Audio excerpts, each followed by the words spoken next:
Tel Aviv, যে শহর একসময় ছিল নিরাপত্তা আর আধুনিকতার প্রতীক, এখন সেখানেই বইছে ভয়, আতঙ্ক আর চরম অনিশ্চয়তার ঝড়। টানা 4 দিন ধরে চলা ইরান ইসরায়েল সংঘাতে স্মরণকালের সবচেয়ে বড় ক্ষেপণাস্ত্র হামলার শিকার হয়েছে এই শহরটি।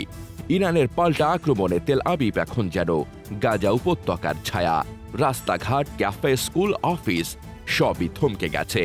চারিদিকে শোনা যাচ্ছে শুধু সাইরেনের শব্দ আর ধ্বংসস্তূপে ছুটে চলা উদ্ধারকারীদের হাঁক ডাক। রোববার ইরান 3য় দফায় ব্যাপক ব্যালিস্টিক ক্ষেপণাস্ত্র হামলা চালায় তেল আবিব ও হাইফায়। এতে অন্তত 8 জন ইসরায়েলি নিহত হয়। এর কিছু ঘন্টা আগে ইসরায়েল বিমান হামলা চালায় তেহরানে। ধারণা করা হচ্ছে এরই পাল্টা জবাব হিসেবে আসে এই ধ্বংসাত্মক হামলা। ইসরায়েল দাবি করেছে গত কয়েকদিনে ইরানে প্রায় 350টি ক্ষেপণাস্ত্র ছুড়েছে। ইরান বলছে তারা ছুড়েছে 100-র বেশি ক্ষেপণাস্ত্র। এই আক্রমণে নিহত হয়েছে অন্তত 24 জন, যাদের অনেকেই আশ্রয় কেন্দ্রে ছিলেন না। সকালে তেল আবিবের রাস্তায় নামলেই চোখে পড়ে ভাঙা ভবন, পোড়া ধোঁয়া আর চোখে মুখে আতঙ্ক নিয়ে দৌড়াচ্ছে মানুষ। 4টি ক্ষেপণাস্ত্রের আঘাতে একটি এলাকায় যেন সবকিছু বদলে গেছে।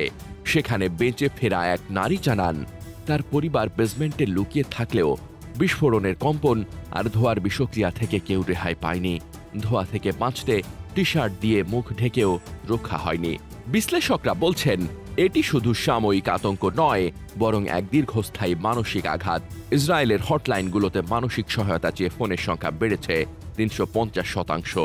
মানুষ বলছে ঘুমাতে পারছে না, কাঁদছে, শ্বাসকষ্ট আর হৃদকম্পনে দিন কাটাচ্ছে।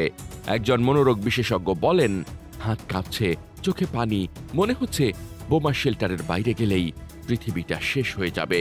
চিকিৎসা বিজ্ঞানের ভাষায় একে বলে ট্রিগার ট্রমা। 1948 সালে ইসরায়েল রাষ্ট্র গঠনের পরেই প্রথম তাদের ভূখণ্ডে এমন ধারাবাহিক ও ভয়াবহ হামলা ঘটেছে। তেল আবিবের মতো শহর কখনো এতটা ভীত আতঙ্কে জর্জরিত হয়নি। এক সময়ের আত্মবিশ্বাসী স্লোগানগুলো আজ ম্লান হয়ে গেছে হতাশার স্বরে। ইসরায়েলি সংবাদ মাধ্যমেও এসেছে নাটকীয় পরিবর্তন। আগে যারা বলতেন আমরা নিয়ন্ত্রণে আছি, এখন তারা প্রশ্ন করছেন আমরা আদৌ নিরাপদ তো? যুদ্ধ গাথার বদলে এখন সংবাদে উঠে আসছে হাসপাতালের দৃশ্য, আহতদের কান্না আর আশ্রয়হীন শিশুদের আর্তনাদ। এই হামলা শুধু সামরিক সীমানায় সীমাবদ্ধ নয়, ছড়িয়ে পড়েছে মানুষের মনোজগতে। বিশ্লেষকদের ভাষায় এটি এক নিঃশব্দ কিন্তু গভীর মনস্তাত্ত্বিক যুদ্ধ। নিরাপদ শহর তেল আবিব আজ এক অজানা আতঙ্কের শহর, যেখানে প্রতিটি মুহূর্তই যেন মৃত্যুর প্রতীক্ষা। এখন প্রশ্ন একটাই, এই যুদ্ধ কবে থামবে? আর থামলেও মানুষের মনে যে ক্ষত তৈরি হয়েছে তা কি কখনো মুছে যাবে? আমাদের ভিডিওগুলো যদি ভালো লেগে থাকে তাহলে অবশ্যই আমাদের ইউটিউব চ্যানেলটি সাবস্ক্রাইব করুন, লাইক, কমেন্ট, শেয়ার করে ছড়িয়ে দেওয়ার অনুরোধ রইল। আর ফেসবুক অথবা টিকটকে দেখে থাকলে ফলো দিয়ে সাথেই থাকুন। আপনাদের ভালোবাসা ও সমর্থনই আমাদের অনুপ্রেরণা। ধন্যবাদ।